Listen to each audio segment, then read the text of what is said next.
Yes Tirumala లడ్డూలో జరిగిన ఈ అపవిత్రానికి సంబంధించి ప్రస్తుతం డిస్కషన్ జరుగుతుంది. అనేక మంది అనేక సలహాలు సూచనలు ఇస్తూ ఉన్నారు. అసలు టీటీడీ బోర్డు ప్రక్షాళన చేయటమే దీనికి అసలైన మార్గం అనేది కొంతమంది చేస్తున్న సూచన. ఒకసారి విహెచ్పి నుంచి ప్రస్తుతం మనతో పాటు జాయిన్ అవుతున్నారు రాధిక శర్మ గారు, విహెచ్పి లీగల్ సెల్ నేతగా కూడా ప్రస్తుతం ఆవిడ ఉన్నారు. అలాగే ఓవి రమణ గారు ఉన్నారు, టీటీడీ బోర్డు మాజీ సభ్యులు, తిరుపతి వాస్తవ్యులు, అలాగే స్వామివారి భక్తులు. ఒకసారి ఓవి రమణ గారి దగ్గరికి వెళ్దాం. రమణ గారు, మీరు చాలాసార్లు చాలా సందర్భాల్లో ప్రస్తావిస్తూ వచ్చారు తిరుమల కొండపై జరుగుతున్న అపవిత్ర కార్యక్రమాలు కావచ్చు, అవినీతి గురించి కావచ్చు, మీరు ఎన్నో సందర్భాల్లో ప్రస్తావించారు, ఎన్నో విషయాల్లో మీరు పోరాటం కూడా చేశారు. సో ఇప్పుడు జరిగిన ఈ దారుణమనాలో దుర్మార్గమనాలో దీనికి సొల్యూషన్ ఏంటి? ఎవరిని దీన్ని కారకులు చేయాల్సి ఉంటుంది? అశోక్ గారు, గుడ్ ఈవినింగ్ అండి. Ashok garu, good evening. రమణ గారు చెప్పండి. అశోక్ గారు, వినిపిస్తుందండి నా వాయిస్? వినిపిస్తుందండి, వినిపిస్తుంది, చెప్పండి. నా వాయిస్ వినిపిస్తుందండి. మీరు అడిగిన ఇది దుర్మార్గమా లేకుంటే ఇంకో వర్డ్ ఇచ్చేసారు ఏంటంటే ఇది దీనికి ఎవరు బాధ్యులు చేయాలని చెప్పి దుర్మార్గమా లేకుంటే మీరేదో దుర్మార్గమా ఇంకోటి ఏంటన్నారు మీరు? అంతేనా? అపచారం అపచారం కాదండి, దుర్మార్గం. ఎందుకు దుర్మార్గం అని చెప్పి అంటున్నానంటే ఈ టీడీ చరిత్ర మీరు మొత్తం తీసుకుంటే, మీరు కూడా తిరుపతిలో పనిచేశారు, తిరుపతి దేవస్థానం గురించి మీకు కూడా అవగాహన ఉన్న వ్యక్తి. చాలా సందర్భాల్లో మీరు తిరుపతి దేవస్థానం గురించి కథనాలు రాసిన వ్యక్తిగా మీకు చెప్తున్నాను. తిరుమలకు స్వామికి సంబంధించిన ప్రసాదాల తయారు కేవలం ఆవు నెయ్యి మాత్రమే కావాలి. ఈ ఆవు నెయ్యి ఎక్కడైతే లభ్యత దొరుకుతుందో అది కూడా తిరుపతిలో దేవస్థానంలో పనిచేసే ప్రతి ఒక్క ఆఫీసర్కి తెలిసినా కూడా వాళ్ళ దగ్గర తీసుకోకుండా ఎవరో ట్రేడర్స్ అంటే నాకు తెలిసి దాదాపు తిరుపతి దేవస్థానంలో ప్రత్యక్షంగా కాకపోయినా పరోక్షంగా గత 35 సంవత్సరాల నుంచి అనుబంధం ఉంది. ఈ 35 సంవత్సరాలు నేను అబ్జర్వ్ చేస్తున్నంత వరకు ఈ 35 సంవత్సరాల్లో టీటీడీకి గీ సప్లై చేయడం అనేది ఒక్క ట్రేడర్ సప్లై చేసిన ఈ 35 ఏళ్లలో లేదు. కేవలం గత 5 సంవత్సరాల్లో జగన్మోహన్ రెడ్డి గారి పరిపాలనలో, ధర్మారెడ్డి గారి ఆయన పరిపాలనలో ట్రేడర్స్ని ఎంకరేజ్ చేయడం జరిగింది. ఎందుకు ట్రేడర్స్ని ఎంకరేజ్ చేయట్లేదు? ఎందుకంటే ఆవుని సప్లై చేయగలిగే వాళ్ళు గతంలో విజయ డైరీ ఉండేది. విజయ డైరీ ఉండే వాళ్ళ దగ్గర, ఎందుకంటే అది పల్మనరీ బెల్ట్ కాబట్టి అక్కడ మాత్రమే కౌగి ఆవుల నెయ్యి దొరికేది కాబట్టి విజయ డైరీ వాళ్ళు కొన్ని దశాబ్దాల పాటు ఆవు నెయ్యి సప్లై చేశారు. విజయ డైరీ ఎప్పుడైతే అస్తవ్యస్తం అయిపోయిందో అయినా కూడా వాళ్ళు డైరీ వాళ్ళది మూతపడినా తిరుపతి దేవస్థానం దగ్గర అడ్వాన్స్ తీసుకొని ఆ అడ్వాన్స్తో పక్కనున్న కోలార్కి వెళ్ళి కర్ణాటక మిల్క్ ఫెడరేషన్లో టిన్స్ తీసుకొచ్చి, అప్పుడు ట్యాంకర్స్ లేవండి, టిన్స్ తీసుకొచ్చి ఆ టిన్స్ తిరుపతి దేవస్థానం సప్లై చేసేవాళ్ళు. అలా కొన్ని ఏళ్ళ పాటు నడిచింది. తర్వాత ఇంకా అంత క్వాంటిటీ అంటే దేవస్థానం కావాల్సిన 13,000 కేజీల నుంచి 15,000 కేజీలు ఒక రోజుకు కావాల్సి వస్తే అంత నెయ్యి మనకి ఎక్కడ దొరుకుతుందంటే మన సౌత్లో తమిళనాడు సంబంధించి ఈరోడ్లో కొంచెం దొరుకుతుంది, ఆంధ్రప్రదేశ్లో విశాఖపట్నం ఏరియాలో కొద్ది దొరుకుతుంది ఆవు నెయ్యి. మిగతా చోట్ల ఎక్కడ ఆవు నెయ్యి దొరుకుతుంది, అంతా గేదె నెయ్యే. పోతే భారతదేశంలో ఇంకెక్కడన్నా దొరుకుతుందంటే అమూల్లో గేదె నెయ్యి ఉంటుంది తప్ప ఆవు నెయ్యి ఉండదండి. పంజాబ్లో ఆవు నెయ్యి దొరుకుతుంది. కాకపోతే పంజాబ్లో ఆవు నెయ్యి ట్యాంకర్లు అక్కడి నుంచి ఇక్కడికి రావడం కష్టం కాబట్టి, వాళ్ళకు వైబిలిటీ కాదు కాబట్టి, వాళ్ళకు 1-2 సార్లు నేను మార్కెటింగ్ ఆఫీస్లో పర్చేస్ కమిటీ ఉన్నప్పుడు కూడా వాళ్ళతో నెగోషియేషన్ చేయడం జరిగింది. వాళ్ళకు వర్కౌట్ కాదండి, మాకు వైబిలిటీ కాదు అని చెప్పి వాళ్ళు చెప్పడం జరిగింది. ఇకపోతే మనకు ఏకైక ఆధారం పక్కనుండే Karnataka cooperative milk federation KMF Nandini brand. అది కర్ణాటక ప్రభుత్వ సంస్థ, దాని అధికారులు కూడా IAS ఆఫీసర్స్ ఉంటారు. IAS ఆఫీసర్స్ తోటి ఈఓతోటి మీటింగ్ పెట్టి నెగోషియేట్ చేసి రేటు తగ్గించి వాళ్ళతో తీసుకోవడం జరిగింది. ఇది పూర్తిగా వాళ్ళ దగ్గరే నెయ్యి దొరుకుతుందన్న సంగతి తెలిసినప్పుడు మనం ఇంతకంటే తక్కువగా రేటు దొరుకుతారు, ట్రేడర్స్ని ఎంకరేజ్ చేద్దామని చెప్పి ట్రేడర్స్ని ఎంకరేజ్ చేయడానికి ఆలోచన రావటమే ఎంతకంటే దుర్మార్గం ఇంకోటి లేదు. ఈ దుర్మార్గానికి గురించి ఇంత చెప్పాల్సి వచ్చింది. అటువంటి ఆలోచన రావడమే ఇంతకంటే పెద్ద దుర్మార్గమైన విషయం కాదు, ఇంకొకటి ఉండదు. రెండోది తీసుకొచ్చిన తర్వాత మీరు ఆ ట్రేడర్కి టెండర్ ఫైనలైజ్ చేసి టెండర్ అవార్డు చేసేటప్పుడు అసలుకి అతని కెపాసిటీ ఉందా? అంటే రోజుకు 13,000 కేజీలు నెయ్యి తయారు కావాలంటే రోజుకు 2,50,000 లీటర్ల పాలు వెన్నగా తయారు చేసే కెపాసిటీ అతనికి కానీ అతనికి సంబంధించిన వాళ్ళకి కానీ ఉండాలి. ఆ వెన్నను వెన్నను బటర్ అంటాం, బటర్ను తీసుకొచ్చి గీ కింద కన్వర్ట్ చేసుకునే అవకాశం కానీ వెసులుబాటు కానీ సౌలభ్యం కానీ అతనికి ఉండాలి. అవన్నీ ఏమీ చూడకుండా సింపుల్గా అతను నేను సప్లై చేస్తానని చెప్పంటే 300 రూపాయలకు 350 రూపాయలకు ఇస్తానని చెప్పంటే ఇవ్వటము ఇంతకంటే ఇంకా ఘోరమైన దుర్వాహం ఇంకోటి ఉందా? అంటే ఇంత పని చేశాము, దేవస్థానాల గురించి ఇంత ప్రక్షాళన చేశాము, దేవస్థానం గురించి మాకు తెలుసు అని చెప్పి ఈ రోజు గుండు కొట్టించుకొని నామం పెట్టుకొని వేషాలు వేసే వాళ్ళ గురించి మనం మాట్లాడాలంటే ఒక రకంగా బాధాకరమైన విషయం. అంటే ఆ మాత్రం ఆలోచన కూడా లేదా? మేము ఇన్ని మార్పులు తీసుకొచ్చామని ఇవాళ మాట్లాడుతున్నారే. రమణ గారు ఒక స్వీట్గా ఒక్క ప్రశ్నకి ఆన్సర్ ఇవ్వండి. మీరు వెంకటేశ్వర స్వామికి భక్తులు, కొండ మీద మీకు తెలియదంటూ లేదు, టీటీడీ బోర్డు మెంబర్గా కూడా పనిచేశారు. ఇవాళ ఏదైతే పంది కొవ్వుని లేకపోతే గొడ్డు మాంసం నుంచి తీసిన నూనెని కలిపిన నెయ్యితో ఈ లడ్డూలు తయారు చేశారు అనేది ఒక అలిగేషన్. దీన్ని మీరు నమ్ముతున్నారు? నిజంగా కలిసే అవకాశం ఉందా? నేను చెప్పగలిగేది ఒకటేనండి. నిన్న కూడా నేను ఉదయం నేనే స్టార్ట్ చేశాను. ఈ డిబేట్ మొత్తం నాతోనే స్టార్ట్ అయింది. నిన్నటి నుంచి ఇవాళ వరకు కూడా నేషనల్ మీడియాలో అంతా మాట్లాడుతుంది. ఇక్కడ ఆ రిపోర్ట్స్ ఏం చెప్తున్నాయంటే, ఇక్కడ ఎవరైతే ట్రేడర్స్ ఉన్నారో, మీరు ఈ ట్రేడర్స్, ఏఆర్ ట్రేడర్స్, ఆల్ఫా కానీ ఉల్ఫా కానీ ఎవడైతే కానీ ఈ ట్రేడర్స్కి ఇచ్చారో, ఈ ట్రేడర్స్ ఏం చేశారంటే బయట దేశాల నుంచి బటర్ ఆయిల్ ఇంపోర్ట్ చేశారు. ఆ బటర్ ఆయిల్ ఇది ఆవుదా, గేదెదా, లేకుంటే వేరే జంతువుదా అనేది తెలియదు. ఆ బటర్ ఆయిల్ ఇంపోర్ట్ చేసిన తర్వాత ఇక్కడ తీసుకొచ్చి దాన్ని ఆ బటర్ ఆయిల్ని కలర్ కోసం, అంటే ఆవు నెయ్యి పసుపచ్చ కలర్లో ఉంటుంది, దాని టెక్స్చరే డిఫరెంట్గా ఉంటుంది. గేదె నెయ్యి తెల్లగా ఉంటుంది. ఈ కలర్ కోసం కలర్ మిక్స్ చేసి ఆ వచ్చిన బటర్ ఆయిల్ తీసుకొని సప్లై చేస్తారు. ఆ బటర్ ఆయిల్ ఆవుదా గేదెదా అని ఎక్కడ కానీ ఎవరు కానీ టెస్ట్ చేయలేదు. ఆ టెస్ట్ చేసే అవకాశం కానీ వెసులుబాటు కానీ తిరుపతి దేవస్థానంలో లేదు. ల్యాబొరేటరీ ఉంది కానీ ఇది నెయ్యి అని చెప్పి చూపగలుగుతుంది, కానీ ఆ నెయ్యి ఆవు నెయ్యి గేదె నెయ్యి అనేది కాదు. కాకపోతే ఆ బటర్ ఆయిల్ ఎట్లా వచ్చింది, ఆ బటర్ ఆయిల్ ఎవరితో తీసుకొచ్చారని చెప్పి తీసుకొచ్చిన ఇటీవల జరిగిన కొన్ని టెస్టులు కానీ పరిశోధనలు కానీ రిపోర్ట్లు కానీ వస్తే అవి ఆవు నెయ్యి అయితే కాదు. మరి ఏంటి ఆవు నెయ్యి కానప్పుడు ఆ బటర్ ఆయిల్ ఎక్కడి నుంచి వచ్చింది, ఏ జంతువుది అనుకున్నప్పుడు దాని గురించి డీటెయిల్గా లోతుగా అనాలిసిస్ చేస్తే బయటపడినవి ఏంటంటే కొన్ని వేరే జంతువులు. అంటే అది ఏమైనా కావచ్చు. సోయాబీన్ ఆయిల్ ఉంది, పామ్ ఆయిల్ ఉంది, తర్వాత కొన్ని వేరే ఫ్యాట్ మిక్స్ అయినాయి, కొన్ని వేరే జంతువులు ఇప్పుడు ఎట్లయితే బటర్ తయారు చేయడానికి ఎక్కడైతే ఫ్యాట్ కంటెంట్ ఎక్కువ ఉన్న జంతువులు ఉన్నాయో ఆ జంతువుల్లోంచి ఫ్యాట్ కంటెంట్ తీసుకోవడానికి కలిపే మార్గాలు ఇవన్నీ. గతంలో మీరు చూస్తూ ఉంటారు, ఆయిల్లో కూడా ఇటువంటి కల్తీలు ఎన్నో జరిగాయి, హోటల్స్ కూడా ఎన్నో సీజ్ చేశారని. అలాగా వచ్చిన ఆయిల్ అంటే పక్క దేశాల నుంచి బటర్ ఆయిల్ ఇంపోర్ట్ చేసి ఆ బటర్ ఆయిల్ని ఇంపోర్ట్ చేసిన ఆయిల్ని ఇక్కడ కల్తీ చేసి దేవస్థానానికి సప్లై చేశారు. అందుకే ఆ వాసన లేకుండా పోయింది, ఆ సుగంధం లేకుండా పోయింది. ఆ ఒరిజినల్ నెయ్యిలో ఆవు నెయ్యి ఎంతైతే టెక్స్చర్ ఉంటుందో ఆ టెక్స్చర్ ఏమవుతుందంటే లడ్డు తయారు చేయడంలో మాన్యువల్ లడ్డు తయారు చేసినప్పుడు లాంగవిటీ ఉంటుంది. అంటే 10 రోజుల పాటు 15 రోజుల పాటు మనం లడ్డు ఇంట్లో పెట్టుకున్నా కూడా ఏమీ కాకుండా ఉంటుంది, ఆ సువాసన అట్లే ఉండేది. ఇవాళ ఏమైపోతుంది, తీసుకొచ్చిన గంటకో 2 గంటకో అది పొడి కావటమో లేకుంటే వాసన తగ్గిపోవటమో రుచి లేకుండా పోవటమో అని జరుగుతుంది.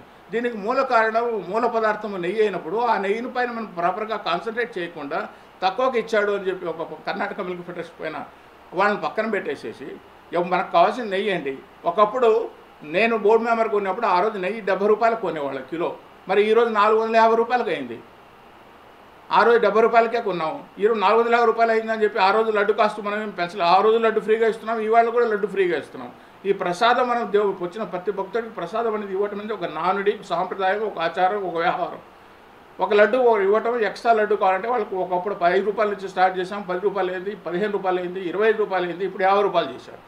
ఇవి కాలానుగుణంగా వస్తున్న మార్పులు. అయితే స్వామికి సంబంధించిన ప్రసాద విషయంలో ఎక్కడ కానీ ఎటువంటి కాంప్రమైజ్ ఉండకూడదు, ఎటువంటి పొరపాట్లు ఉండకూడదు అనే ఉద్దేశంతోనే సంబంధించిన ఇంగ్రీడియంట్స్. ఇంకొక ముఖ్యమైన విషయం, లడ్డూలు తయారు చేయడానికి మనం సాఫ్రాన్ వాడతాం. సాఫ్రాన్ నేను పర్చేస్ కమిటీలో ఉన్నప్పుడు ఆ పొద్దు సాఫ్రాన్ రేటు 16,000 రూపాయలు కిలో, ఈ పొద్దు 45,000 అయింది కిలో. అందుకని 45,000 కిలో అయింది కాబట్టి సాఫ్రాన్ బదులు సాఫ్రాన్ ఫ్లేవర్ ఏమన్నా తీసుకొచ్చి సాఫ్రాన్ ఫ్లేవర్ ఆయిల్స్ కూడా దొరుకుతాయి మార్కెట్లో. 3-4 వేలకే దొరుకుతాయి లీటర్ ఆయిల్. మరి ఆ ఆయిల్ తీసుకొచ్చి ఇస్తే సాఫ్రాన్ స్మెల్ వస్తుంది. మనం చేయగలుగుతామా, చేస్తామా? చేయింకా 45,000 రూపాయలు అయినా సాఫ్రాన్ తీసుకొచ్చి ఇవాళ కూడా సాఫ్రాన్ లడ్డూల్లో మిక్స్ చేసి లడ్డూలు ఇస్తూనే ఉన్నాం. సాఫ్రాన్ ఇస్తున్నాము, ఇలాచి కలుపుతున్నాము, డ్రై గ్రేప్స్ కలుపుతున్నాము, ఆల్మండ్స్ కలుపుతున్నాము, క్యాష్యూ కలుపుతున్నాము, క్వాలిటీ నెయ్యి ఇస్తున్నాము. ఇవన్నీ ఇస్తేనే ఆ లడ్డుకు రావాల్సిన ఫ్రాగ్రెన్స్ వస్తుంది, దాని లాంగివిటీ బాగుంటుంది. అంత కాకుండా ఎవడో తక్కువకి ఇస్తానని ట్రేడర్ తీసుకొచ్చిన వానికి ఇస్తే ఈరోజు ఇదే గతి పడుతుంది. మీరు అడగచ్చు ఇప్పుడు ఏదైతే రమణ గారు ఇప్పుడు ఏదైతే అలిగేషన్ ఎదుర్కొంటున్నా చెప్పండి, అతి తక్కువ రేటుకి ఈ పంది కొవ్వు కలిసిన నెయ్యిని కల్తీ నెయ్యిని సప్లై చేసిన ఏఆర్ డైరీ ఏదైతే ఉందో ఆ డైరీ మీద తమిళనాడు సర్కారు కొద్దిసేపటి క్రితం సోదాలు నిర్వహిస్తున్నారు. అక్కడికి పొల్యూషన్ కంట్రోల్ బోర్డు అధికారులు కావచ్చు, స్థానిక అధికారులు కావచ్చు, వాళ్ళంతా కూడా అనేక బృందాలుగా వెళ్ళి ఏఆర్ డైరీలో ప్రస్తుతం తనిఖీలు చేస్తున్నారు. ఒకసారి ఆ దృశ్యాలు కూడా చూడొచ్చు. ప్రస్తుతం మనం చూస్తున్న తమిళనాడు అధికారులకు సంబంధించిన వాహనం అది. వాళ్ళంతా కూడా ఎప్పుడైతే ఏపీ ప్రభుత్వం చేసిన అలిగేషన్, చంద్రబాబు నాయుడు చేసిన అలిగేషన్ నేపథ్యంలో టీటీడీలో భక్తులకు అత్యంత పవిత్రమైన ఈ లడ్డూలో వినియోగించిన నెయ్యిలో ఈ కల్తీ నెయ్యిని సప్లై చేసింది ఏఆర్ డైరీ అని తెలిసిందో తమిళనాడు ప్రభుత్వం అప్రమత్తమైంది. అప్రమత్తమై ఇమీడియట్గా డైరీ లోపలికి వెళ్ళి ప్రస్తుతం వాళ్ళు తనిఖీలు చేస్తూ ఉన్నారు. ఎందుకంటే వీళ్ళు కేవలం తిరుమల తిరుపతి దేవస్థానానికి ఒక్కదానికైనా, ఇంకా తమిళనాడులో అనేక పవిత్రమైన దేవాలయాలు ఎన్నెన్నో ఉన్నాయి, వాటికి ఏమైనా ఆయిల్ సప్లై చేస్తూ ఉన్నారా, అక్కడ కూడా ఇలాంటి అపవిత్ర కార్యక్రమాలు ఏమైనా జరిగాయన్న ఉద్దేశంతో ప్రస్తుతం తమిళనాడు అధికారులు ఏఆర్ డైరీలో సోదాలు నిర్వహిస్తున్న దృశ్యాలన్నీ కూడా మనం ఒకసారి ప్రత్యక్షంగా చూడొచ్చు. ఒకసారి రాధికా శర్మ గారి దగ్గరికి వెళ్తాం. రాధికా శర్మ గారు, మీరు విహెచ్పి తరఫున లీగల్ సెల్లో ఉన్నారు, ఎలా చూస్తారు ఇవాళ ఇదంతా చూసిన తర్వాత? మీరు కూడా సుప్రీంకోర్టుకి లేఖ రాసినట్టున్నారు, ఇవాళ పిల్లు వేసినట్టున్నారు. అంటే ఏమని వేశారు పిల్లు, ఎట్లా అండి? దీని మీద ప్రాపర్ ఎంక్వైరీ కండక్ట్ చేసి ఒకవేళ if it is proved then take a serious action against the person who are ఎవరైతే ఇందులో చేశారో, ఇన్వాల్వ్ అయ్యారో అందరి మీద దీని మీద తగిన చర్య తీసుకోవాలని చెప్పేసి సుప్రీంకోర్టు చీఫ్ జస్టిస్ గారికి లెటర్ పెట్టడం జరిగింది. సో దాని గురించి వెయిట్ చేయాలి, రిపోర్ట్ మనకి ఏమొస్తుంది, రిప్లై ఏమొస్తుంది సుప్రీంకోర్టు నుంచి అన్నది సబ్మిట్ అయితే చేశాము. దాని తర్వాత ఒక ఎంక్వైరీ కమిటీని ఫామ్ చేసి ఎందుకు జరిగింది, ఎవరెవరు ఇన్వాల్వ్ అయ్యారు, ఇది నిజమా లేకుంటే పుకారా, ఇప్పుడు ఈవినింగ్ నుంచి మనకు మీడియాలో మళ్ళీ ఇదంతా అబద్ధము, కట్టుకథ, రిపోర్ట్స్ అంతా కరెక్ట్గానే ఉన్నాయి అని మళ్ళీ ఇంకో పార్టీ వాళ్ళు ఇస్తున్నారు. ఇక్కడ ఆ పార్టీనా ఈ పార్టీనా రాజకీయాల గురించి పక్కకు పెట్టండి, ఎన్నో వేల మంది కోట్ల హిందువుల మనోభావాలు దెబ్బతింటున్నాయి. Maybe it is a true incident కావచ్చు, చేయడం తప్పే లేదు. ఇది నేను ఎవరి తరఫున మాట్లాడట్లేదు, ఏ పార్టీ తరఫున మాట్లాడట్లేదు, ఒక కామన్ వ్యక్తిలాగా మాట్లాడుతున్నాను. ఒక హిందువు భగవంతుడు అంటే భక్తి భయము ఉన్న వ్యక్తిగా మాట్లాడుతున్నాను నేను. పుకారు పుట్టిస్తే అది తప్పే. ఇన్ని వేల కోట్ల మంది మనోభావాలు దెబ్బతింటున్నాయి. ఆల్రెడీ మన బ్రహ్మంగారి కాలజ్ఞానం మనకు తెలుసు.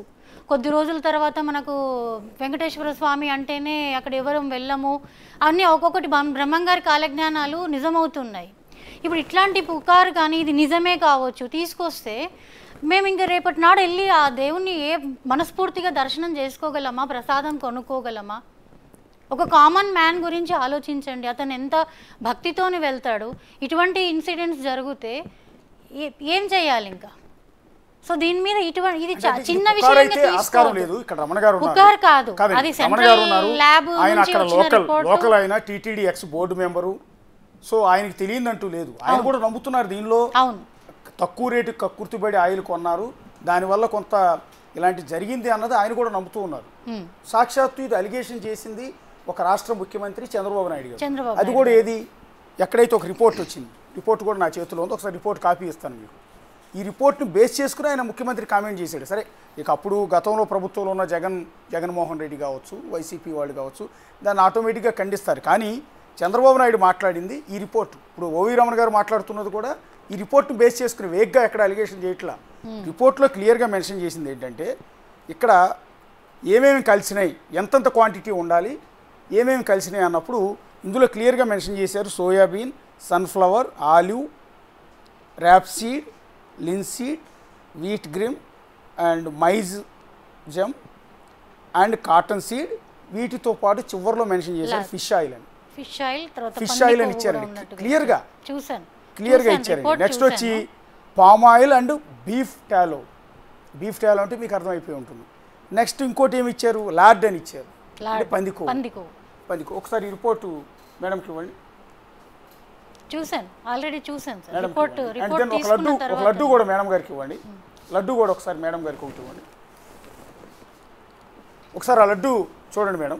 ఇది తిరుమల తిరుపతి దేవస్థానం 7 కొండల మీద తయారు చేసిన లడ్డుయే. ఇక్కడ జూబ్లీస్లో ఉన్న టెంపుల్ నుంచి తెప్పించాం మేము. ఒకసారి ఆ లడ్డు టేస్ట్ చూడండి, లేదా వాసన ఒకసారి చూడండి, టేస్ట్ చూడండి. ఇది మీకేమన్నా జరిగినాక మళ్ళీ టేస్ట్ చూడాలంటే ఇంకా ధైర్యం రావట్లేదండి. మీరు ఒక భక్తురాలు, మీరు కొండ మీదకి దర్శనానికి వెళ్ళి ఉంటారు కదా? తప్పకుండా దర్శనానికి వెళ్ళాము, ప్రసాదం తీసుకొచ్చాము, అందరికి పంచుకున్నాము, అందరం చేసినట్టే చేస్తాం కదా. కానీ వాళ్ళు అదే ప్రసాదం ముట్టుకోవాలంటే ఇవాళ ఆలోచిస్తున్నాం. నా బాధ అదే, మనోభావాలు దెబ్బతిన్నాయి కదా. నా బాధ అదే. ఇప్పుడు నేను తిరుపతికి వెళ్తాను, ప్రసాదం ధైర్యంగా కొనుక్కోగలనా? ఆల్రెడీ మనకి ఇప్పుడు జరుగుతుంది ఏంటి, మనం హోటల్లో ఏదైనా ఫుడ్ ఆర్డర్ చేస్తే చాలాసార్లు, నేను pure vegetarian sir, food order చేస్తే మనం వెజిటేబుల్ బిర్యానీ పెడితే వాడు ఇంకేదో పంపిస్తున్నాడు, చికెను మటను ఇట్లాంటివి పంపిస్తున్నాడు. ఆ దెబ్బకు మేము భయపడి ఆర్డర్లు పెట్టడమే మానేసాం. ఇప్పుడు ఇంకా దేవుని దగ్గరికి పోతే కూడా ప్రసాదం కొనుక్కోలేని పరిస్థితి వచ్చిందే, భయపడాల్సి వస్తుందే. ఇప్పుడు మీరు ఆ ప్రసాదం తినలేరు, నాకు భయం వేస్తుంది, టచ్ చేయలేను. యా, ఇది కీలకమైన అంశం అండి. ఒక భక్తురాలుగా రమణ గారు మీరు కూడా ఇది ఒకసారి గమనించాలండి. ఆవిడ వెంకన్న స్వామి భక్తురాలండి. తిరుమల కొండ మీదకి వస్తుంటారు, మీ దగ్గరికి దర్శనం చేసుకొస్తుంటారు, ప్రసాదం తీసుకుంటారు. ఇవాళ అదే ప్రసాదం ఆవిడ ముందు పెట్టాను. 1 కాదు 2 కాదు 4 లడ్డూలు పెట్టాను రమణ గారు, 4 లడ్డూలు పెట్టాను. చూస్తున్న ప్రేక్షకులకు కూడా ఇక్కడ ఆవిడ వీర భక్తురాలు స్వామివారి. అలాంటి మహిళ ఇవాళ వెంకన్న స్వామి ప్రసాదం తినడానికి భయపడుతున్నారు. అవి టచ్ చేయట్లా. మామూలుగా అయితే ప్రసాదం ఇవ్వగానే ఎగబడి తింటారు ఎవరైనా సరే, భక్తితో కళ్ళకత్తుకుని నోట్లో వేసేసుకుంటారు. అలాంటిది ఎదురుగా 4 లడ్డూలు పెట్టాను నేను అక్కడ మేడం గారి ముందు. ఆవిడ ఇంతవరకు టచ్ చేయలేదు రమణ గారు. అంటే ఇది కేవలం మేడం గారిని ఉద్దేశించి అనట్లేదు నేను, కొన్ని కోట్ల మంది హిందూ భక్తులను ఉద్దేశించి ఉంటున్నా. వాళ్ళందరూ ఆలోచన కూడా ఇలాగే ఉంటుంది కండి వాళ్ళ ప్రసాదాన్ని చూస్తే. అశోక్ గారు, రమణ గారు మిమ్మల్ని అడుగుతున్నారు గారు, మేడం గారు చెప్పింది ఈవేళ ప్రసాదము తన ముందర పెడితే తినడానికి ధైర్యం సరిపోవట్లేదు. ఎందుకంటే ఇందులో రకరకాలు కలిపారు. ఆ జంతువుల పేర్లు నేను మళ్ళీ డిబేట్లో చెప్పడం నాకు అంత సభ్యత కనిపించట్లేదు. రకరకాల జంతువుల్లో కొవ్వు కలిసింది కాబట్టి నేను తినట్లేదు అని మేడం గారు ఇవాళ తనకు తెలిసింది కాబట్టి చెప్తున్నారు. గత 4 సంవత్సరాల్లో కొన్ని వేల మంది భక్తులు తిరుమలలో లడ్డు నాణ్యత బాగాలేదు, లడ్డు చెడిపోతుంది, లడ్డు సువాసన లేదు, అసలు లడ్డు పగిలిపోతుందని చెప్పితే గత 4 సంవత్సరాల నుంచి, ఇవాళ కాదు 4 సంవత్సరాల నుంచి మాట్లాడితే ప్రభుత్వం కానీ, అప్పుడున్న ప్రభుత్వం కానీ, అప్పుడు అధికారులు కానీ, ఈ మేడం లాంటి పెద్దవాళ్ళు కానీ ఎవరన్నా కానీ ఒకరన్నా స్పందించారా? ఎందుకు లడ్డు నాణ్యత తగ్గిపోయింది, ఎందుకు లడ్డు నాణ్యత గురించి ఈ విధంగా మాట్లాడుతున్నారు? భక్తులు మాట్లాడింది, సాక్షాత్తు ఎవరు పార్టీ రాజకీయ పార్టీల వాళ్ళు మాట్లాడింది కాదు, సాక్షాత్తు భక్తులు మాట్లాడింది. 4 సంవత్సరాల నుంచి మాట్లాడితే ఎందుకు మనం మాట్లాడటం లేదు? ఇవాళ తనకు తెలిసి తన దాకా వచ్చింది కాబట్టి ఇందులో ఏమేమో ఉన్నాయని చెప్పి మేడం గారు భయపడుతున్నాం అంటున్నారే స్వామి ప్రసాదం గురించి. ఈరోజు ఈ చర్చ జరగకపోయింటే ఇలాంటి మీడియా వాళ్ళ దగ్గర కానీ ఈరోజు దేశవ్యాప్తంగా ప్రపంచవ్యాప్తంగా ఉన్న హిందువులందరూ కూడా వాళ్ళ మనోభావాలు ఎంత దెబ్బతిన్నాయంటే ఇవాళ ఇది జరగకపోతే మీకు ఇంకొక కొత్త విషయం చెప్తాను నేను. ఈవాళకి కూడా ఆ అల్ఫా అనే సంస్థ మొన్న ట్రేడర్స్ చెప్పాడు, వాడు ఇప్పటికీ గీ సప్లై చేస్తున్నాడు. ఇవాళ ఈ చర్చ జరగకపోతే రేపు వాడు సప్లై చేస్తే రేపు మళ్ళీ వాడు ఒక ట్రేడరే, వాడు మళ్ళీ బట్రాయిలు ఇంపోర్ట్ చేసుకొని చేస్తే మళ్ళీ పునరావృతం కాదని గ్యారంటీ ఏముంది? అందుకే దీనికి ప్రక్షాళన జరగాలని చంద్రబాబు ఆలోచన చేసుకొని ఇప్పుడు జరుగుతున్నది కూడా ఇవాళకి కూడా జరుగుతుంది. ఆ ట్యాంకర్ వచ్చి ఉంటుంది, అలాంటి ప్రక్షాళన జరగాలి. భక్తుడికి లడ్డు బాగా లేదు అనే మాట రాకూడదని చెప్పి ప్రక్షాళన తీసుకొచ్చాం. ఇది ఎవరినో భయప్రాంతాలు చేయడం కోసం, రాజకీయ అవసరాల కోసమో, రాజకీయ కక్ష తీసుకోవడం కోసమో చేసిన ఉద్దేశం కానే కాదు. జగన్మోహన్ రెడ్డి గారు చెప్పింది కూడా ఏంటి, ఈ రిపోర్ట్ తప్పునే ఆయన ఎక్కడా చెప్పలేదు. ఈ రిపోర్ట్ కాకపోతే మేమున్న గవర్నమెంట్ వచ్చింది, అప్పుడు పంపిస్తే జూలైలో వచ్చింది, జూలైలో చంద్రబాబు నాయుడు గారు కదా వచ్చింది అధికారం అని. అంటే ఆ ట్యాంకర్ ఎప్పుడు వచ్చింది? ఆయన ప్రభుత్వంలో ఉన్నప్పుడు వచ్చింది. ఒక రిపోర్ట్ కాదు కదా, 4 రిపోర్ట్లు. ఆయన రిపోర్ట్ మొత్తం చదివేవాడు. హౌ ఎవర్ అని కూడా చెప్పాడు, దీంట్లో తప్పులు ఉన్నాయి, అయినా కూడా దీన్ని తీసుకొని దీన్ని పరిగణలోకి తీసుకోవచ్చు అని చెప్పి తన రిపోర్ట్ కూడా మొత్తం చదివాడు కదా. హౌ ఎవర్ అని మాట కూడా వాడాడు కదా. మరి ఇవన్నీ ఆ రిపోర్ట్ తప్పులున్నాయని సాక్షాత్తు అప్పుడు పనిచేసిన ముఖ్యమంత్రి జగన్మోహన్ రెడ్డి గారు చెబితే వాటిపైన యాక్షన్ తీసుకోపోగా వాటిని మళ్ళీ మనం తీసుకొని మాట్లాడి ఇవాళ లడ్డు తినడానికి మనం భయపడుతున్నామంటే ఒక లడ్డు విషయంలోనే కాదండి, ఎన్ని రకాలుగా అరాచకాలు ఎన్ని రకాలుగా జరిగాయి. పరకామణి స్వామి సన్నిధిలో ఉండాలి. మీరు గుళ్ళోకి వెళ్ళి ఉంటారు, మీరు పుట్టినప్పటి నుంచి మేడం గారు కానీ ఎవరైనా కానీ గుడిలోకి వెళితే ఆ పరకామణి స్వామి సన్నిధి వెనకాల పరకామణి ఉంటుంది, అక్కడ డబ్బులు లెక్కించడం ఆచారం వ్యవహారం అక్కడే చేయాలి, అది సాంప్రదాయం. అది తీసుకెళ్ళి బిల్డింగ్ కోసం గుడి నుంచి బయట తీసుకొచ్చి బయట పెట్టి పరకామణి చేస్తే ఇవాళ పరకామణి బయట ఉంది. అశోక్ గారు, నేను డిబేట్లో చెప్పకూడని విషయం మీకు చెప్తున్నాను. ఈరోజు ఆ పరకామణి ప్లేస్ అంతా ఖాళీగా ఉంటే రాత్రిపూట పోయిన భక్తులు అక్కడ యూరినల్స్ పోస్తున్నారండి. ఇంతకన్నా దౌర్భాగ్యమైన విషయం, ఇంతకంటే మనసుకు బాధ కలిగే విషయం ఇంకోటి ఉంటుంది అశోక్ గారు. పరకామణి అక్కడిని తీసేస్తే ఇదే ధర్మారెడ్డి, ఇదే జగన్మోహన్ ప్రభుత్వం, ఇటువంటి ఆలోచన రావచ్చా మీకు అని ఎవరైనా ప్రశ్నించారా? పరకామణి తీయడం కానీ ఈ హిందూ సంఘాలు కానీ హిందూ మతాలు కానీ ఎవరైనా కానీ స్వామి సంప్రదాయాలు ఏవైతే ఉన్నాయో అవి అక్కడే జరగాలి అని చెప్పి వాటి గురించి ఎప్పుడు ప్రస్తావించలేదండి. ఈరోజు రాజకీయం చేయడం కోసం కాదు. జగన్మోహన్ రెడ్డి గారు చెప్తున్నారు 45 సార్లు శబరిమల ఆలకపోయిన సుబ్బారెడ్డి గారు అంతకంటే భక్తుడు ఉంటాడా? 45 సార్లు స్వామి శబరిమలకి వెళ్ళొచ్చాడు, విపరీతమైన భక్తుడు. మరి శబరిమల ఆలయంలో ఉండాలి కానీ వెంకటేశ్వర స్వామి దగ్గరికి ఎందుకండి? మరి ఒకసారి వెంకటేశ్వర స్వామి గోవిందమాల ఒక్కసారి వేసుకున్నాడా? 45 సార్లు శబరిమల మాల వేసుకున్నప్పుడు గోవిందమాల వెంకటేశ్వర స్వామి వైకుంఠ కలిసి కర్ణాటక నుంచి తమిళనాడు నుంచి కొన్ని వందల కిలోమీటర్లు నడుచుకుంటూ వచ్చి గోవిందమాల వేసుకుని స్వామి దర్శనం చేస్తారే. మరి ఆ సుబ్బారెడ్డికి గెస్ట్ హౌస్ కట్టుకున్నాడు కదా, ఒక్కసారి గోవిందమాల వేసుకున్నాడా? ఇటువంటి వాళ్ళు ఇక్కడ చైర్మన్గా పనిచేసి కక్కుర్తిపడి వీటికంతా వాళ్ళకి కావాల్సిన వాళ్ళకంతా ఇచ్చి రాజకీయ పలుకుబడి కోసం వాడిని కూడా ఆల్ఫాగానో ఉల్ఫా ట్రేడర్స్ని తీసుకొచ్చి పెట్టేసి ఇలా వస్తే మరి వీటిపైన మాట్లాడకపోతే ఇంకా ప్రక్షాళన ఎట్లా జరుగుతుందండి?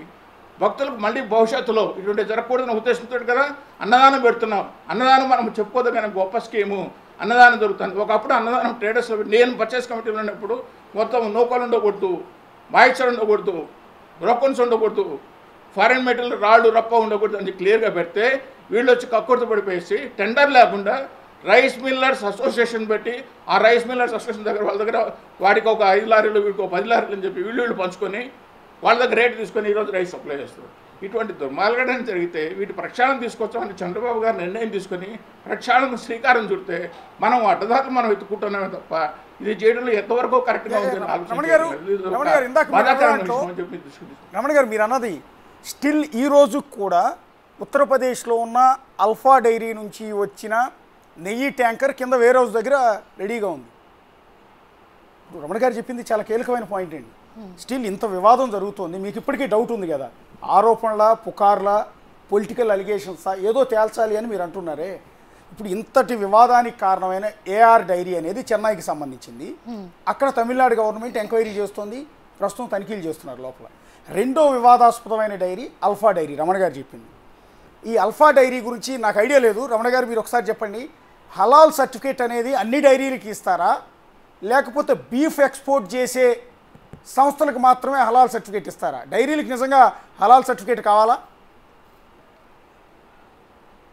అవసరం లేదు, అవసరం లేదు. ఏ డైరీకి ఉందని చెప్పండి. అమూల్కి ఉందా?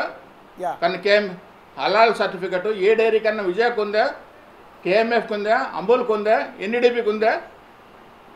వాడికి ఒక్కడికి ఉంది హలాల్ సర్టిఫికేట్. హలాల్ సర్టిఫికేట్ వాడి దగ్గర మనం తీసుకొచ్చి హలాల్ సర్టిఫికేట్ అనేది ఎందుకు ఇస్తారు? హలాల్ చేయటం చికెన్ షాపుల మీద రాసి ఉంటుంది హలాల్ చేయబడిన చికెన్ అని, ఏదో సంథింగ్ ఏదో ప్రార్థన లాంటివి చేసి తర్వాత దాన్ని ఏదో కట్ చేస్తారు, దాన్ని హలాల్ అంటారు అనుకుంటే, ఏదో బేసిక్గా దాని అర్థం అంతేనండి.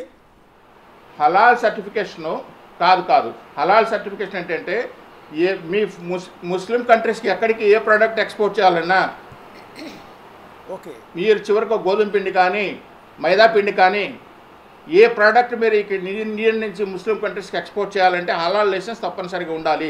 అదే నెయ్యి కావచ్చు, ఆయిల్ కావచ్చు, పసుపొడి కావచ్చు, మిరప్పొడి కావచ్చు, ఏదైనా కానీ హలాల్ సర్టిఫికేషన్ ఉంటేనే ముస్లిం కంట్రీస్కి వెళ్తాయి. ఈ ప్రపంచంలో ఆల్మోస్ట్ 40% కంట్రీస్ ఉండేటన్ని ముస్లిం కంట్రీస్. మలేషియా అయినా హలాల్ తీసుకోవాలి, సింగపూర్ అయినా హలాల్ తీసుకోవాలి, ఇండోనేషియా అయినా హలాల్ తీసుకోవాలి. వీటికి అన్నీ పంపించాను హలాల్ సర్టిఫికేట్. అలాంటి హలాల్ సర్టిఫికేట్ ఉన్న సంస్థ దగ్గరికి మనం తిరుమల దేవస్థానం పూర్తిగా హిందూ, ఇక్కడ ఉద్యోగస్తులు కూడా హిందువులే ఉండాలి, కోర్టులో పనిచేసే వైష్ణవులే ఉండాలి, కోర్టు లడ్డు తయారు చేసే వైష్ణవులే ఉండాలి కదా. అంతమంది 100 మంది వైష్ణవులు ఇంత కష్టపడి తీసుకొస్తున్నాం కదా, పనిచేసే ఉద్యోగస్తులు కూడా హిందువులే ఉండాలి కదా.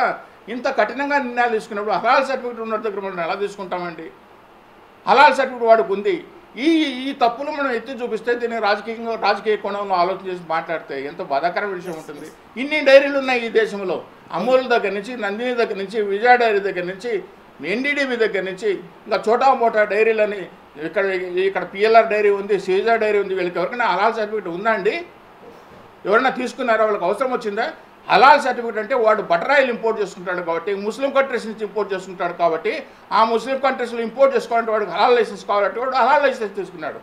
ఎవడైతే ఇంత ముందు దాకా మనం వేరే జంతువులు బటర్ ఆయిల్ ఇందులో మిక్స్ అయిందంటే వాడు ముస్లిం కంట్రీస్ నుంచి ఇంపోర్ట్ చేసుకుంటున్నాడు కాబట్టి వాళ్ళు హలాల్ లైసెన్స్ అవసరం ఉంది కాబట్టి అటువంటి వాటి దగ్గర మనం తీసుకొచ్చి పెట్టడం, దీనిపైన చర్యలు తీసుకోవడం రాజకీయ కోణంలో ఆలోచించి తప్పు పెట్టడం అనేది దుర్మార్గమైన విషయం కోరుతుందా అశోక్ గారు?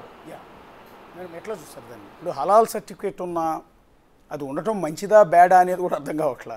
అలాంటి సంస్థ నుంచి అల్ఫా డైరీ నుంచి ఉత్తరప్రదేశ్ నుంచి నేను కొనుగోలు చేస్తున్నాను. రమణ గారు అంటుంది ఏంటంటే మన దగ్గర ఇన్ని డైరీలు ఉన్నాయి కదా, ఎక్కడో యూపీ నుంచి తీసుకొచ్చి నేను వినియోగించాల్సిన అవసరం ఏంటి? ఈరోజు ఇదిగో దాంట్లో ఈ అవశేషాలు ఉన్నాయని, పంది కొవ్వు ఉందని, గొడ్డు మాంసం నుంచి తీసుకొచ్చిన ఆయిల్ గెలిపారని ఇన్ని కోట్ల మంది హిందువులు మనోభావాలు మీలాంటి వారు వాళ్ళ ప్రసాదం ముట్టుకోవడానికి మీరు భయపడుతున్నారు.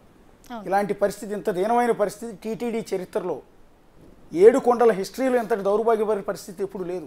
ఇది తీసుకురావడానికి కారణం ఏమనుకుంటున్నారు మీరు?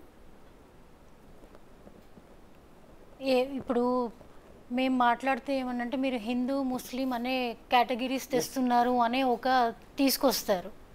ఇక్కడ హిందూనా ముస్లిమా కాదండి, మనోభావాలు, సనాతన ధర్మం ఏంటి అన్నది, సనాతన ధర్మాన్ని ఎవరు ఫాలో కావట్లేదు.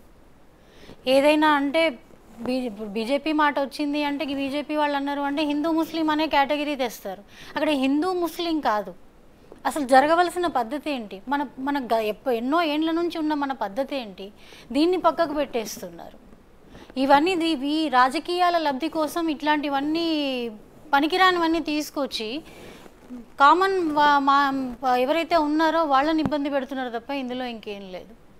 ఇప్పుడు మీ ఒక్కరి సెంటిమెంటేనా? అంటే మీ ఒక్కరి, నా ఒక్కదాని సెంటిమెంట్ కాదండి. ఇవాళ లడ్డు ముట్టుకోలేదు అంటే ఇది కేవలం రాధికా శర్మ గారితోనే ఆగి ఉంటుందంటారా?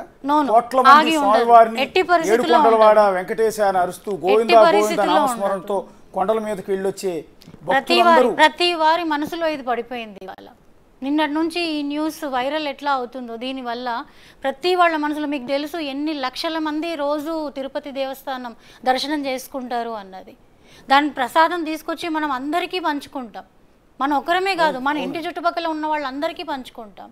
అట్లాంటిది ఇప్పుడు నా ఒక్కదాందే కాదు, నా లాంటి వాళ్ళు చాలామంది ఇవాళ ముట్టుకోవాలంటే భయపడుతున్నారు. ఇటువంటి పరిస్థితి తీసుకురావడం జరిగింది. ఇప్పుడు మీరు సుప్రీంకోర్టులో కేసు పిల్ వేసాం. సో దీని ద్వారా ఎలాంటి న్యాయాన్ని కోరుతున్నారు మీరు? భక్తులందరి తరఫున ఎలాంటి న్యాయాన్ని, ఎలాంటి పరిష్కారాన్ని కోరుతున్నారు? కమిటీ ఫామ్ చేయాలి.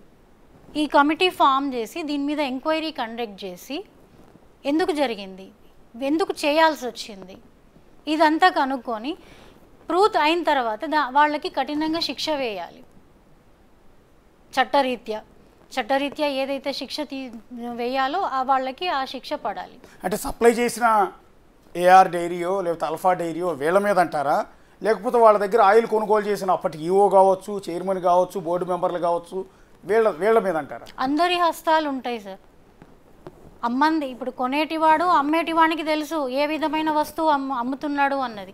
కొనేటి వాళ్ళకి అక్కడ నేను ఎటువంటి వస్తువు కొనుక్కుంటున్నా, ఇది మంచిదా కాదా, ఇప్పుడు మన ఇంటికి ఒక వస్తువు కొనుక్కుంటున్నామంటే ఈ వస్తువు ఇది మంచిదా కాదా, నేను జీడిపప్పే కొంటాను లేదు ఇంట్లో ఆయిలే కొనుక్కుంటాను, ఈ ఆయిల్ మంచిదా కాదా, నేను ఆ ఆయిల్ వాడడం వల్ల నా ఇంట్లో కుటుంబ సభ్యులకు మంచిదా కాదా, ఏమైనా చెడు జరుగుతుందా అని ఆలోచించే కొంటాం కదా. అటువంటిది దేవునికి పెట్టే నైవేద్యాన్ని కొంచెమన్నా భయం అనేది ఉండాలి కదా. దేవునికి పెడుతున్న ప్రసాదాన్ని కల్తీ అయిన అటువంటి యానిమల్ ఫ్యాట్ కలిసి ఉన్నదాన్ని రేపు నలుగురికి తెలిస్తే ఏం జరుగుతుంది, ఎంతమంది, ఇన్ని లక్షల మంది, ఇన్ని కోట్ల మంది భక్తుల మనోభావాలు ఏమవుతుంది అని కొంచెమన్నా ఆలోచన ఉండాలి కదా. అంటే మీకు టోటల్గా రమణ గారు చెప్పిన మాటలు బట్టి కావచ్చు, మేము ఇందాక నుంచి టెలికాస్ట్ చేస్తున్న అంశాలను బట్టి కావచ్చు, మీకు టోటల్గా ఒక అంచనాకు వచ్చి ఉంటారు. అంటే ఇది నెగ్లిజెన్సీతో సరిగా పట్టించుకోకుండా భక్తుల మనోభావాలను పక్కన పడేసి నెగ్లిజెన్సీతో చేసిన వ్యవహారం అనుకుంటున్నారా?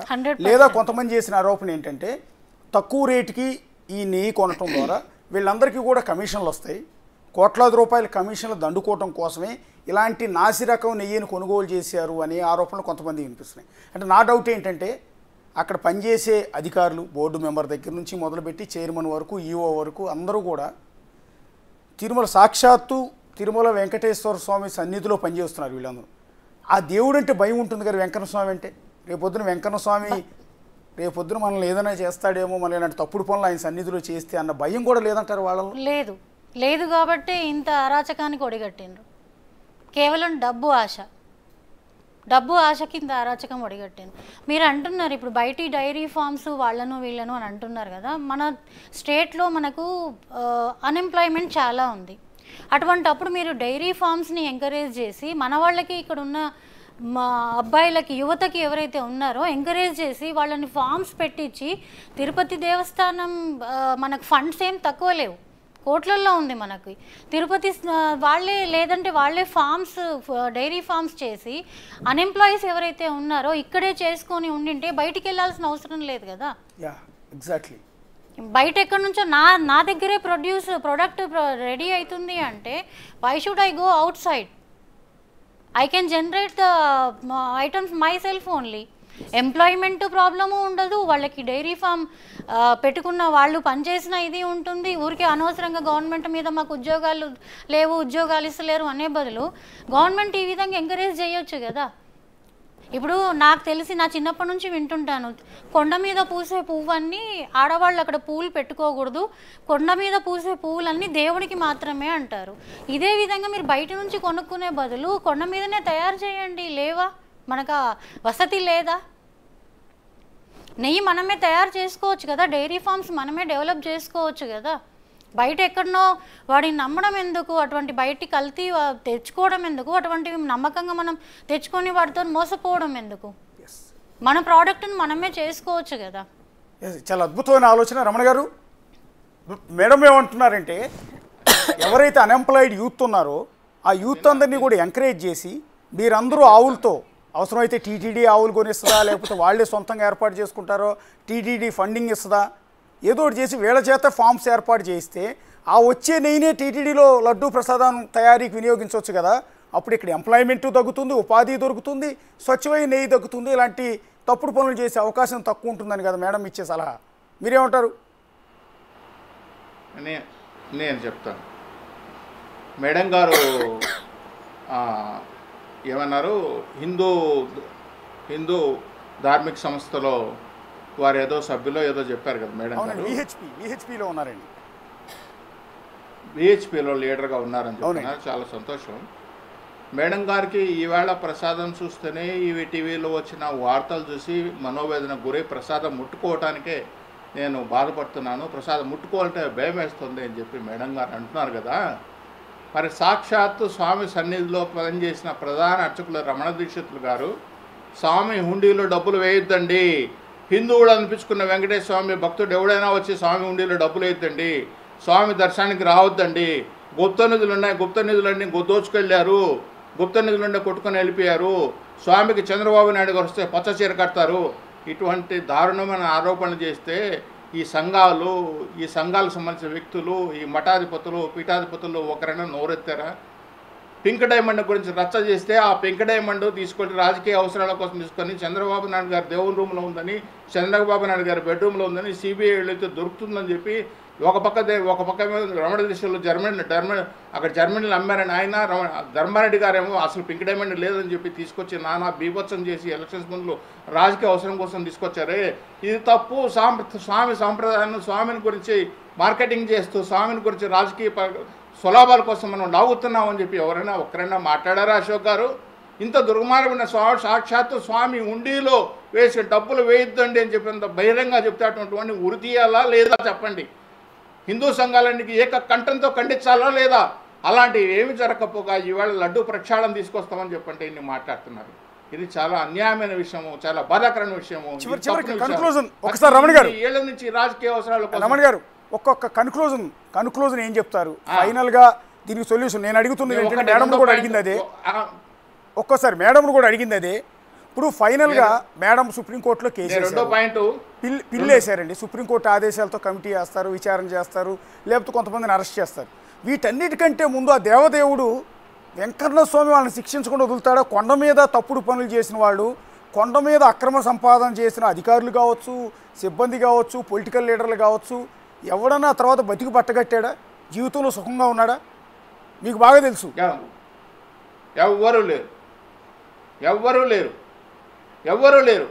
2004 నుంచి మహానుభావుడు వీళ్ళు అప్పుడు పనిచేసిన చైర్మన్లు అప్పుడు పనిచేసిన చైర్మన్లు చేసిన అరాచకాల వల్ల పెద్ద మనిషి మహానుభావుడు మంచి వ్యక్తి ఉన్న రాజశేఖర రెడ్డి శేషాచల కొండలో ఎలా ముక్కలు అయిపోయాడో మనం చూసాం. జగన్మోహన్ ప్రభుత్వంలో పనిచేసిన సాక్షాత్తు ఆయన మనుషులు చైర్మన్గా ఉన్నప్పుడు జగన్మోహన్ రెడ్డికి ఎలాంటి శిక్ష పడిందో మనం చూసాం. అక్కడ పనిచేసిన అధికారికి ఎవరికి జరగరానంత బాధ ఎటువంటి జరిగిందో ఆయన ఉన్న ఒక్కగాన కొడుకును పోగొట్టుకోవడం చూసాం. ఇవన్నీ ఇంకొక జేఈఓగా పనిచేసిన అధికారికి ఆయనకు భార్యకు ఎంత తీవ్రమైన బాధతో వచ్చి ఏ విధంగా బాధపడుతుండో మనం చూసాం. వెంకటేశ్వర స్వామి ఏది వదిలిపెట్టండి, వడ్డీ కాసులు వాడా is a big chartered accountant. ప్రతి లెక్కలు ఉంటాయి ఆయన దగ్గర, వడ్డీతో సహా వసూలు చేస్తున్నాను. కాబట్టి ఈవేళ 20 గంటలైనా 30 గంటలైనా స్వామి దర్శనం క్షణపాటు 60 అడుగుల నుంచి మహాలఘు దర్శనం పేరు పెట్టి మనం ద్రోహం చేస్తున్నా కూడా 60 అడుగుల దూరం నుంచి నిమిషానికి 120 మంది ఒక నెట్టుతో లాగుతూ ఉన్న దర్శనం చేసుకొని స్వామి దర్శనమైంది చాలు అని చెప్పి వస్తున్నారంటే ఆ స్వామి మహిమ, ఆ స్వామి అక్కడ వైభవం ఉంది. కాబట్టి వచ్చిన వాళ్ళే తిరిగి 20 గంటలు 30 గంటలు వెయిట్ చేయాల్సి వస్తుంది, తెలిసి కూడా వస్తున్నారంటే అది స్వామి మహిమ, స్వామి వైభవం. ఎవరో తీసుకురావటం లేదు, ఎవరో టూరిస్ట్ మిగతా పుణ్యక్షేత్రం ఇక్కడ ప్యాకేజ్ టూర్లు లేవు, ప్యాకేజ్ టూర్లు ఎవరు తీసుకురావట్లేదు, దళారీలు ఎవరు పట్టుకురావట్లేదు, స్వచ్ఛందంగా వస్తున్నారండి. రోజుకు 70,000 మంది 80,000 మంది. అది స్వామి వైభవం, శాస్త్ర అక్కడ స్థల ప్రభావం ఉంది. కాబట్టి ఆ కోరిక ప్రతి కోరిక నెరవేరుస్తాడు. ఆపదలు మొక్కోడు వారు మన కోరికలను తీరుస్తాడని చెప్పి ఆ భావన వాళ్ళు ఉంది. కాబట్టి ఈ వాళ్ళకే రోజు 30,000 మంది 40,000 మంది నడుచుకుంటూ వెళ్తున్నారు, 70,000 మంది కొండకు వస్తున్నారు. అంతకంటే వైభవం మనం ఇంకేం చెప్పాలి. అలాంటి వైభవం వెంకటేశ్వర స్వామిని కాపాడాల్సిన, ప్రాశస్త్యత కాపాడాల్సిన ప్రతి హిందూ పైన ఉంది. అది ప్రసాదాలు కానీ, స్వామి ఆస్తులు కానీ, స్వామికి సంబంధించిన ఏ వస్తువైనా కానీ, అవన్నీ కానీ, ధనం కానీ, అవన్నీ కాపాడాల్సిన భక్తులు ప్రతి ఒక్క ఉద్యోగస్తునికి, ప్రతి హిందువుకు, ఆయన నమ్ముకునే ఆయన పూజించే ఎవరికి ఆధారపడిందని చెప్పి సవినయంగా నేను 2 చేతులు వేడుకుంటున్నాను, మిమ్మల్ని అందరూ ప్రార్థిస్తున్నాను. ఇక్కడ ఎప్పుడే కానీ స్వామికి సంబంధించి మనం కానీ ఆయన ప్రసాదాల గురించి కానీ మనం నెగటివ్గా మాట్లాడకూడదు. రాజకీయాలు ఎన్నెన్నో ఉండొచ్చు, రాజకీయ పక్షాలను ఎన్నెన్నో మాట్లాడతాం, కానీ స్వామికి సంబంధించినట్టు అట్లా ఉండేది మాట్లాడాలి. ఇవాళ కూడా ఎందుకు ఇంత తీసుకురావాల్సి వచ్చింది? ప్రక్షాళన జరగాలనే. ప్రక్షాళన జరిగితే గతంలో వచ్చే రోజులు చంద్రబాబు నాయుడు గారు ఇవాళ చెప్పాడు కాబట్టి దానికి ఏమి రేపు ఎలక్షన్స్ ఏమి లేవు చంద్రబాబు నాయుడు దీన్ని వాడుకోవటానికి. కాబట్టి ఇది ప్రక్షాళన కోసం మాట్లాడి గుర్తుపెట్టుకోవాలి. థ్యాంక్ యూ రమణ గారు, థ్యాంక్ యూ రాధికా శర్మ గారు, థ్యాంక్ యూ అండి. ఇది టోటల్గా అనేక మంది మన డిబేట్లో స్వామీజీలు పార్టిసిపేట్ చేశారు. రాధికా శర్మ లాంటి విహెచ్పికి సంబంధించిన వాళ్ళు, లీగల్ సెల్కి సంబంధించిన వాళ్ళు, ఓవి రమణ గారు లాంటి వారు, శివస్వామి శివకుమార్ గారు టీటీడీ బోర్డు మాజీ మెంబర్గా పనిచేసిన వారు, అలాగే వైసీపీ ప్రస్తుత నాయకులు నారాయణమూర్తి లాంటి వారు, ఇలా ఎందరెందరో ఈ డిబేట్లో పార్టిసిపేట్ చేశారు. దాదాపు 3 గంటలకు పైగా సాగిన డిబేట్లో అనేక రకాల అంశాలు వాళ్ళందరూ కూడా రైజ్ చేశారు, సొల్యూషన్ చెప్పారు. అల్టిమేట్గా ఇక నుంచి ఇలాంటి పంది కొవ్వు, గొడ్డు మాంసం అవశేషాలతో ఉన్న నెయ్యిలను స్వామివారి ప్రసాదంలో వినియోగించకుండా కోట్లాది మంది భక్తుల మనోభావాలు దెబ్బతినకుండా ఉండాలి అంటే స్వయంగా టీటీడీ బోర్డు ద్వారానే ఈ ఆవులకు సంబంధించిన ఫామ్స్ని ఏవైతే ఏర్పాటు చేసి వాటి ద్వారా సొంతంగానే నెయ్యిని తయారు చేసుకోగలిగితే స్వచ్ఛమైన నెయ్యితో ఇకపైన స్వామివారి లడ్డూలు తయారు చేసుకునే మహద్భాగ్యం మనకు కలుగుతుంది. కోట్లాది మంది భక్తులు ఈ రకంగా కన్నీళ్లు పెట్టుకోవాల్సిన, ఈ రకంగా బాధపడాల్సిన పరిస్థితి రాకుండా ఉంటుంది అనేది అందరూ ఇచ్చిన సలహా. దీనికి సంబంధించి ఏం చేస్తారు కొత్త ప్రభుత్వం, చంద్రబాబు నాయుడు సర్కార్ దీని మీద ఏ నిర్ణయాలు తీసుకుంటుంది ఏంటనేది చూడాల్సి ఉంటుంది. మరొకవైపు సుప్రీంకోర్టుకు కూడా ఈ కేసు వెళ్ళింది రాధికా శర్మ గారి ద్వారా. సో సుప్రీంకోర్టు న్యాయమూర్తులు కూడా భక్తులే, తిరుమల వెంకన్న స్వామి భక్తులే, వాళ్ళు కూడా రెగ్యులర్గా కొండ మీదకి వచ్చి దర్శనం చేసుకుని వెళ్తూ ఉంటారు. సో వాళ్ళ మనోభావాలు కూడా ఖచ్చితంగా దెబ్బతింటాయి. ఈ ప్రసాదం విషయంలో వాళ్ళు ఏ నిర్ణయం తీసుకుంటారు, ఏమైనా ఆదేశాలు ఇస్తారు, దాన్ని ఏపీ ప్రభుత్వం ఏ విధంగా అమలు చేస్తుంది అనేది అతి త్వరలోనే చూడబోతూ ఉన్నాం. చూస్తూనే ఉండండి బిగ్ టీవీ.